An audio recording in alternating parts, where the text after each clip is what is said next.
Good evening दोस्तों, नमस्कार, अभिवादन आप सभी को। और आज बात हम कर रहे हैं फ्रांस में हो रहे उन दंगों के बारे में जो ख़त्म होने का नाम नहीं ले रहे हैं। 28 जून 2023 मंगलवार का दिन, एक लड़का सड़क पार कर रहा है, बल्कि सड़क पर जा रहा है। एक ऐसी सड़क पर चल रहा है जो बसों के चलने के लिए है। आप जानते हैं कि लेन ड्राइविंग ट्रैफ़िक में क्या होती है।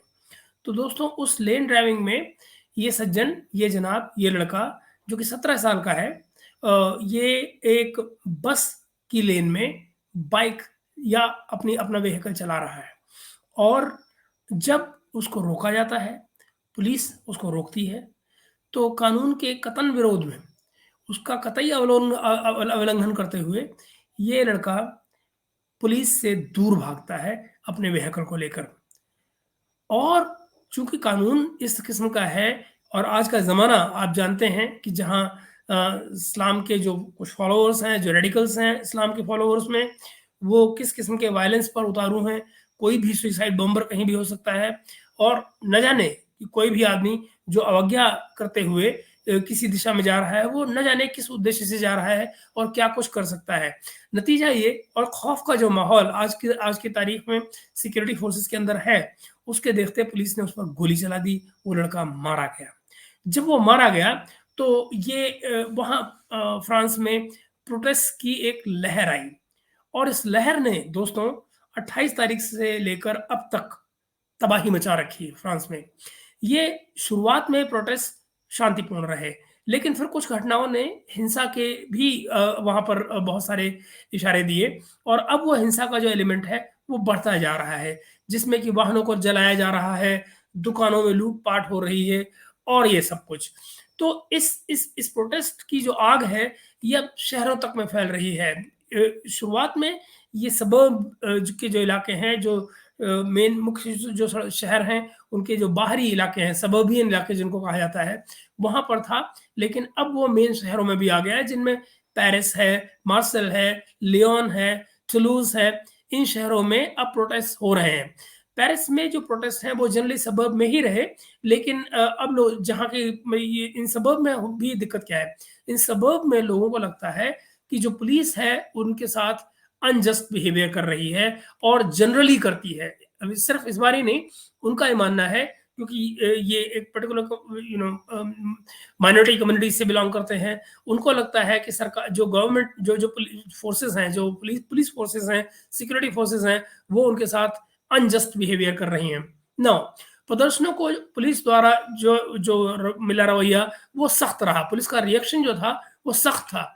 इसमें आंसू गैस का प्रयोग किया गया, वाटर कैनन चलाए गए और इसमें फिर कुछ पुलिस की ब्रुटैलिटीज़ की भी रिपोर्ट्स आईं और इन सब के चलते कई लोग इसमें घायल भी हुए। अभी तक अभी तक फ्रांस की सरकार ने आपातकाल की घोषणा नहीं की है, लेकिन प्रभावित क्षेत्रों में मित्रों हज़ारों हज़ारों पुलिस अधिकारियों की तैनाती की जा चुकी है। अब तक करीब 45,000 पुलिसकर्मी इसमें लगाए जा चुके हैं इस प्रोटेस्ट को रोकने के काम में। क्योंकि स्पेशली क्योंकि यूँ तो लोकतांत्रिक प्रक्रिया है, प्रोटेस्ट करना कोई मुसीबत नहीं है, लेकिन चूँकि ये प्रोटेस्ट अब वायलेंट हो चुके हैं, तो उनके लिए पुलिस फोर्स सुरक्षा व्यवस्था को बनाए रखने के लिए, कानून व्यवस्था को बनाए रखने के लिए सुरक्षा कर्मियों को झोंकना पड़ा। नाउ राष्ट्रपति जो हैं उनके इमैनुअल मैक्रॉन, उन्होंने इस संकट पर विचार करने के लिए मंत्रिमंडल की बैठक भी की है। प्रदर्शनकारियों ने फ्रांसीसी समाज में जो जो प्रदर्शन हो रहे हैं, आप ये देखिए, वो फ्रांसीसी समाज में जो गहरा विभाजन है, उसको उजागर कर रहे हैं। सबर्ब में रहने वाले बहुत सारे लोगों को मित्र ये महसूस होता है कि जो सरकार है वो उनकी ओर पक्षपात का नज़रिया रखती है। उनका जो व्यवहार है सरकार का जो वो पक्षपातपूर्ण है। फिर जो रेट ऑफ अनएम्प्लॉयमेंट है और जो कम्युनिटीज़ में क्या कहा जाए कि अवसरों की जो कमी है, जो अनएम्प्लॉयमेंट है और जो अपॉर्च्युनिटीज़ की जो लैक ऑफ अपॉर्च्युनिटीज़ जिसको कहा जाता है, वो है जिसके चलते लोगों में निराशा भी घर कर रही है।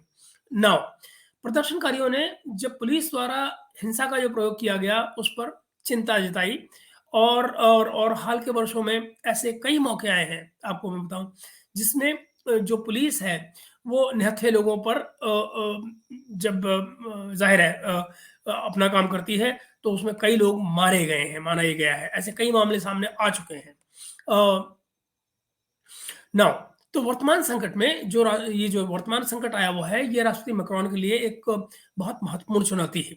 उन्होंने प्रदर्शनकारियों के मुद्दों पर जो हर पार्टी से बात करने की बात की है। लगातार ये कहा है कि हम सबसे बात करना चाहते हैं, लेकिन देखना ये होगा कि क्या वो सबसे बात कर भी पाएंगे या नहीं, क्या वो अपना वादा पूरा कर पाएंगे नहीं।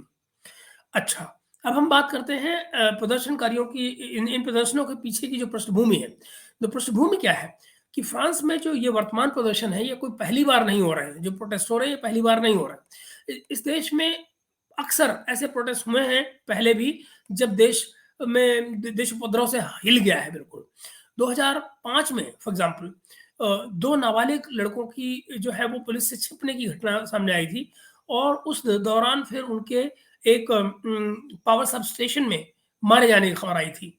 और इसके बाद पेरिस के सबर्बियन इलाकों में कई हफ्ते तक दंगे होते रहे थे। 2005 के इन दंगों ने 2005 की बात बता रहा हूँ, ये जब 2 बच्चे मारे गए थे, 2005 के दंगों में फ्रांसीसी सोसाइटी में एक डीप डिवीज़न को हाइलाइट किया था, जिससे देश के जो शहरी और जो सबर्बियन इलाके हैं, इनके बीच जो नस्ली और जो धार्मिक समूह हैं, उनके बीच एक गहरा विभाजन उभर कर सामने आ गया था। ये दंगे पुलिस इकाइयों में फिर बाद में जो पुलिस इकाइयों के पुनर्गठन किए गए, और इसके समेत कई और सुधारों की ओर जाने की वजह भी बने। ये सुधार किए गए बाद में, और पुलिस के जो डिपार्टमेंट थे, वहाँ भी रिफ़ॉर्म्स किए गए, रीऑर्गनाइज़ेशंस किए गए, और इस तरह के काम वहाँ पर किए गए, जो कि इन 2005 के दंगों का ही नतीजा थे। नाउ हाल के वर्षों में पुलिस जो ब्रुटैलिटीज़ हैं फ्रांस में, वो और जो रेशियल डिस्क्रिमिनेशंस हैं, उसके मुद्दे पर कई छोटे-मोटे प्रदर्शन होते रहे हैं। हालाँकि जो वर्तमान प्रदर्शन है, वो इन सब में सबसे ज़्यादा व्यापक और हिंसक है, वायलेंट है। प्रदर्शनों के कारण क्या हैं? ये प्रदर्शनों का जो उपद्रव है, कई कारणों से हुआ है। इनमें एक मुख्य कारण रहा एक ये जो लड़का जिसकी मैंने आपसे बात बताई, एम नाहल इसका नाम है, इसकी मौत, जो कि मंगलवार को 28 तारीख को पुलिस के द्वारा जब गोली चलाई गई, उसमें मारा गया। लड़का निहत्था था, इसमें कोई दो राय नहीं। उसकी मौत से उसके परिवार और उसके दोस्तों में क्रोध है, आक्रोश है, और ज़ाहिर है ये वाजिब भी है। इसमें कोई तो प्रदर्शनकारियों जो ये जो प्रोटेस्ट हो रहे हैं, और जो प्रोटेस्टर्स हैं, उनकी अपनी जो निराशा है, जो उनकी एलिनेशन की जो फीलिंग है, अलगाव की जो भावना है, वो भी कहीं न कहीं इन प्रोटेस्ट को फ्यूल कर रही है। और ये भावना पेरिस के जो सबर्बियन इलाके हैं, वहाँ का जो युवा है, उनमें ये बहुत है।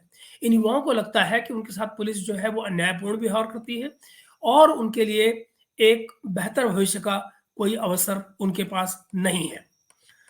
नाउ प्रदर्शनों को सरकारी मंत्री जो हैं, उन पर भी एक एक फैक्टर देखा जा रहा है कि जो सरकारी मंत्री हैं, इस काम के लिए जो जो ज़िम्मेदार हैं, उनको भी एक रीज़न समझा जा रहा है। माना जाता है कि वो उनका भी इसमें कोई रोल है। मैक्रॉन को जो है वो अर्थव्यवस्था के संचालन के लिए और इमिग्रेशन की जो उनकी पॉलिसीज़ हैं, उनके लिए भी आलोचना का शिकार बनना पड़ रहा है। प्रदर्शनकारियों के जो इन प्रदर्शनों के जो प्रभाव हैं, अगर हम उनकी बात करें, तो वर्तमान प्रदर्शनों ने फ्रांस पर कई महत्वपूर्ण प्रभाव डाले हैं। प्रदर्शन ने सड़कों को रोका है, संपत्तियों को क्षति पहुँचाई है, और इससे जो कई स्पोर्टिंग इवेंट्स और जो कल्चरल प्रोग्राम्स हैं, वो सारे कैंसल होते रहे हैं। इन प्रदर्शनों ने अर्थव्यवस्था पर भी बहुत नकारात्मक प्रभाव डाला है। प्रभावित क्षेत्रों में कारोबार को बंद करना पड़ा है, पर्यटन में कमी आई है, और प्रदर्शनकारियों ने और बाय द वे, और इस सबसे अब तक जो अंदाज़ा लगाया जा रहा है, वो लगभग 100 मिलियन यूरो का नुकसान हो चुका है फ्रांस को 28 तारीख से लेकर अब तक। प्रदर्शनकारियों ने सार्वजनिक सुरक्षा के बारे में भी चिंता उत्पन्न की है इन प्रदर्शनों ने, और पुलिस को अपने हिंसा के प्रयोग के लिए क्रिटिसिज्म भी मिला है, आलोचना मिली है। ज़ाहिर है कि इस बीच में बहुत सारी चोरी और तोड़-फोड़ की जो घटनाएँ हैं, वो भी सामने आई हैं। इन प्रदर्शनों का भविष्य क्या है? प्रदर्शनों का भविष्य जो वर्तमान प्रदर्शन है, इनमें ये स्पष्ट है कि ये देखना पड़ेगा, ये साफ नहीं है कि कितने दिन तक चलेंगे। कुछ विश्लेषक हैं जो मानते हैं कि प्रदर्शन जो है ये जल्दी थम जाएँगे, प्रोटेस्ट जो है वो जल्दी थम जाएँगे। लेकिन कुछ एनालिस्ट ये भी मानते हैं कि इन्हें कई हफ्ते या महीने तक जारी रखने की संभावना है। अ, इनका परिणाम कई बातों पर निर्भर करेगा और कि प्रोटेस्ट का क्या रिजल्ट होगा, जिसमें सरकार की प्रतिक्रिया क्या होगी, पुलिस की कार्रवाई कैसी होगी और प्रदर्शनकारियों के जो समझौते का जो मन है वो कैसा है, वो समझौते के लिए राजी हैं या नहीं, वो क्या है। यदि सरकार प्रदर्शनकारियों की मांगों का किसी तरह से रिज़ॉल्यूशन कर पाती है, तो ये प्रदर्शन शांतिपूर्वक खत्म हो सकते हैं। हालाँकि अगर जो सरकार है अगर उसकी कार्रवाई करने में असफल रहती है, तो ये प्रदर्शन बढ़ भी सकते हैं और ज़्यादा वायलेंट हो सकते हैं। ये प्रदर्शन फ्रांस के लिए एक चुनौती है मित्रों, इसमें कोई दो राय नहीं। सरकार को सावधान रहते हुए प्रदर्शनकारियों की मांगों का समाधान ढूँढना होगा। बिना सार्वजनिक सुरक्षा को, बिना लॉ एंड ऑर्डर को अप्लाई किए हुए बिना लॉ एंड ऑर्डर को खतरे में डाले हुए इन चीज़ों को रिज़ॉल्व करना होगा। इन प्रदर्शनों को रिज़ॉल्व करना होगा, प्रोटेस्टर से बात करनी होगी। प्रदर्शनों का जो परिणाम है, उसी पर फ्रांस का बड़ी हद तक भविष्य भी निर्भर करेगा। कुछ घटनाएँ मैं आपको दिखा दूँ इस बीच में फॉर एग्ज़ाम्पल जैसे कि आपको ये देखिए एक एक घटना आपको दिखाता हूँ मैं। ये बेसिकली एक दुकान है जो लूटी जा रही है, जिसका ये वीडियो है, आप देखें ज़रा।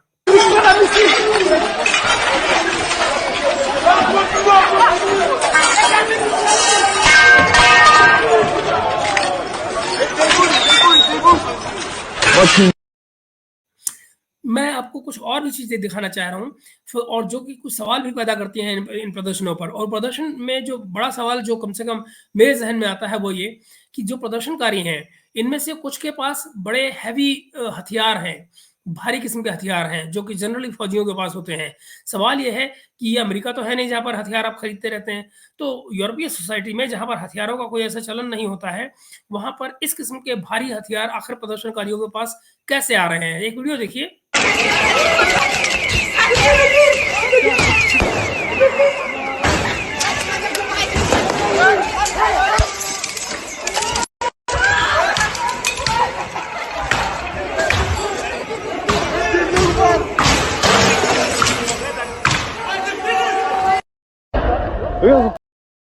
जी, तो ये सवाल बनता है ना कि आखिर इस किस्म के जो भारी हथियार प्रोटेस्टर्स के पास आ रहे हैं, वो कहाँ से आ रहे हैं? जो ये लड़का था एम नाहिल, इसकी मदर ने इस बीच में शांति की दरख्वास्त की है लोगों से और ये कहा है कि समहाउ जे जैसे भी हो लूट-पाट किसी भी हालत में बंद होनी चाहिए, आगजनी बंद होनी चाहिए, ये उनकी माँ ने कहा है। जब आप ये बात सुनते हैं, तो आपको अचरज ये देखकर होता है कि लियोन जैसे प्रगतिशील शहर में जो नज़र आ रहा है, वो कुछ ऐसे हालात हैं।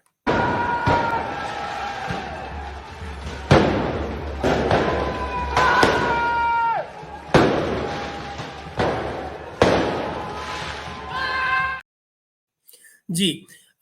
इस बीच में आपको मैं ये भी कहूँ कि जो बीबीसी की कवरेज है या जो फ्रांस 24 चैनल जो है इनकी कवरेज भी बड़ी बायस्ड नज़र आ रही है। बड़ी हैरानी की बात है कि फ्रांस 24 बेसिकली एक इंडिपेंडेंट टीवी माना जाता है, पर ऐसा कुछ नज़र नहीं आ रहा है। इसके मुकाबले में जो ब्रिटिश चैनल है, एक स्काई टीवी, अगर आप पाएँगे उनकी कहीं बेहतर कवरेज नज़र आ रही है और कहीं बैलेंस कवरेज नज़र आ रही है।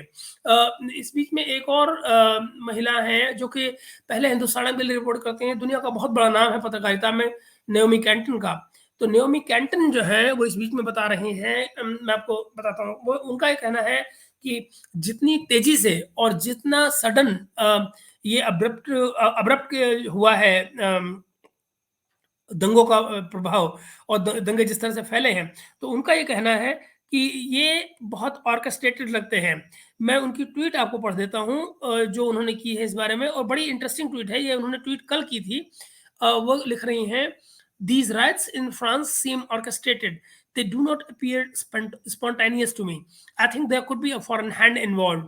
There is no way of a whole country would erupt in riots like this um, at the same time. It does not add up. A vigil and a peaceful protest would have been more appropriate reaction to someone's death. Looters could not care less about his death. Whole bunch of criminals seem to be taking advantage of the situation." ये ये कह रही हैं Naomi Canton. ये पहले कभी Hindustan time के लिए भी पत्रकारिता करती रही हैं, मगर दुनिया की पत्रकारिता में एक अच्छा बड़ा रिस्पेक्टेबल नाम है और उनका उनका ये असेसमेंट है जो मैंने दिया आपको। मित्रों, ये है वो कुछ अपडेट फ्रांस के इन तमाम दंगों के बारे में, प्रोटेस्ट के बारे में जो इस समय चल रहे हैं। मेरी आपसे अपेक्षा होगी कि आप अपना रिएक्शन दें कमेंट्स में और वीडियो अगर आपको पसंद आ रहा है तो काइंडली इसको लाइक और शेयर भी करें और मुझे कम से कम अपनी राय से ज़रूर अवगत कराएँ ताकि मैं आपको इस बारे में और दूसरी चीज़ों के बारे में, जहाँ कहीं भी आप समझते हैं कि कोई और मुद्दा ऐसा है जिस पर आप बात करना चाहेंगे, तो हम उस पर भी वीडियो बनाएँगे बनाएँगे आने वाले दिनों में। लेकिन कमेंट्स ज़रूर कीजिएगा, बताइएगा कि आपका इस पर क्या रिएक्शन है। अभी के लिए इतना ही, मिलते हैं अगले वीडियो में। धन्यवाद।